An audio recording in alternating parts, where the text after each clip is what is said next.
Cara hemat sebagai anak rantau tapi masih bisa Malala kesini kemari. Yuk sini Suci kasih tahu. Hai dun sana sadanya salam rantau dari Suci Siga di Minang. Waktunya Malala.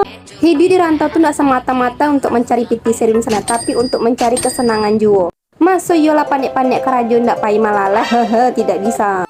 Tips dan trik dari Suci sebagai anak rantau yang suka palala itu akan Suci bagikan di video kodun sana. Untuk Malala di ibu kota kok ndak harus bapiti banyak, harus fancy dun sana. Asalkan dun sana namu asenyo yang murah-murah bisa dun sana. Jangan salah dun sana ndak babaye masuk kasih kode gratis salah bisa batamu jo cicanguk samu di UXO le tahu dun sana.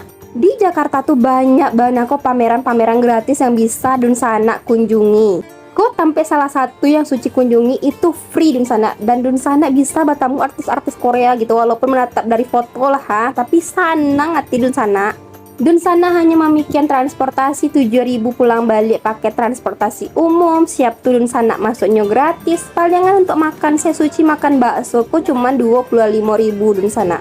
Jadi jangan sampai ala payah-payah mencari piti tapi hati nggak sanang. Ingat hati perlu disanangan dun sana. Assalamualaikum dun sana. Bisa kamu mau melalui